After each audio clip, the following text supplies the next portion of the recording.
نحمده تعالى ونستعينه ونستغفره ونستهديه، ونعوذ بالله من شرور أنفسنا ومن سيئات أعمالنا. من يهده الله فلا مضل له، ومن يضلل فلا هادي له. وأشهد أن لا إله إلا الله وحده لا شريك له، وأشهد أن محمدًا عبده ورسوله وصفيه وخليله، صلوات ربي وسلامه عليه.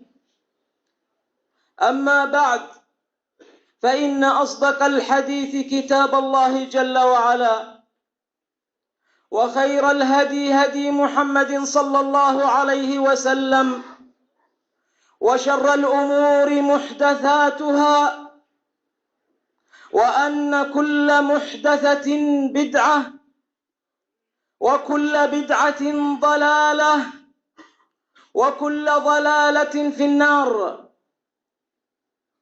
يا أيها الذين آمنوا اتقوا الله وقولوا قولا سديدا يصلح لكم أعمالكم ويغفر لكم ذنوبكم، ومن يطع الله ورسوله فقد فاز فوزا عظيما. أما بعد، عباد الله، ننتقل بكم اليوم إلى مدينة البصرة، حيث أبا اليزيد البسطامي نام في ليلة من الليالي بعد صلاة العشاء، فأتاه من يقول له في الرؤيا: قم يا أبا اليزيد، قم يا أبا اليزيد، الليلة عيد النصارى، توضأ ثم اذهب إليهم فستجد عجبا. فقام وتوضأ وتنكر بلباسهم، وأقبل عليهم في كنيستهم. وعندما صعد أبوهم ليلقي عليهم الكلمة سكت. قالوا: لماذا لا تتكلم يا أبانا؟ قال: لا أستطيع أن أتكلم وفيكم رجل محمدي. قالوا له: كيف عرفت؟ قال: سيماهم في وجوههم من أثر السجود. قالوا له: أخرج أيها المحمدي. قال: لن أخرج حتى يحكم الله بيني وبينكم، وهو خير الحاكمين. قال له أبوهم: سوف أوجه لك أسئلة، إن أجبت عليها دخلت أو دخلنا في دينك جميعا، وإن لم تجب على سؤال واحد خرجت محمولا على الأكتاف. قال: اسأل. قال له: ما هو الواحد الذي لا ثاني له؟ وما هما الاثنان اللذان لا ثالث لهما؟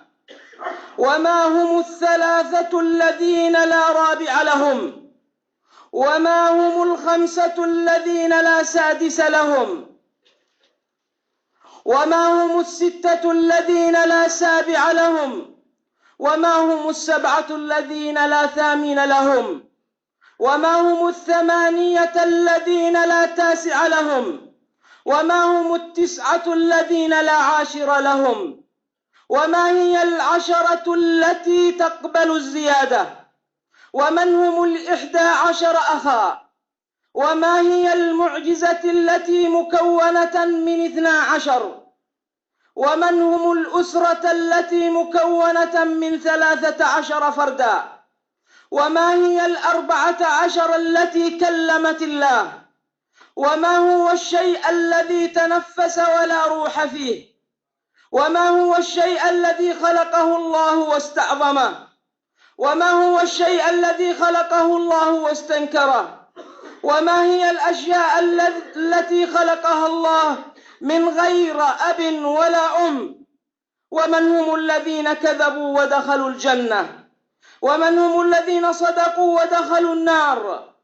وما هي الشجرة التي مكونة من 12 فرعا، في كل فرع 30 غصنا، في كل غصن 5 ثمرات، 3 في الظل و2 في الشمس؟ وما هي الذاريات ذروا، والحاملات وقرا، والجاريات يسرا، والمقسمات أمرا؟ فأجاب أبو اليزيد قال: أما الواحد الذي لا ثاني له فقل هو الله أحد، وأما الاثنان التي لا ثالث لهما هم الليل والنهار، وأما الثلاثة الذين لا رابع لهم هم أعذار موسى مع الخضر. أما السفينة فكانت لمساكين، وأما الغلام فكان أبواه مؤمنين، وأما الجدار فكان لغلامين. وأما الأربعة الذين لا خامس لهم فهي التوراة والإنجيل والزبور والقرآن. وأما الخمسة الذين لا سادس لهم 5 صلوات في اليوم والليلة. أما الستة الذين لا سابع لهم ولقد خلقنا السماوات والأرض وما بينهما في 6 أيام. والسبعة الذين لا ثامن لهم السماوات السبع الذي خلق 7 سماوات طباقا. 8 الذين لا تاسع لهم ويحمل عرش ربك فوقهم يومئذ 8. أما 9 الذين لا عاشر لهم هي معجزات موسى: اليد والعصا والطمس والسنين والطوفان والجراد والقمل والضفادع والدم. 10 التي تقبل الزيادة: من جاء بالحسنة فله 10 أمثالها إلى 700 ضعف. وأما 11 أخا فهم أخوة يوسف: إني رأيت 11 كوكبا. وأما المعجزة التي مكونة من 12 شيئا: وإذ استسقى موسى لقومه فقلنا اضرب بعصاك الحجر. وأما الأسرة المكونة من 13 فردا: يوسف وإخوته وأمه وأباه. إني رأيت 11 كوكبا والشمس والقمر رأيتهم لي ساجدين.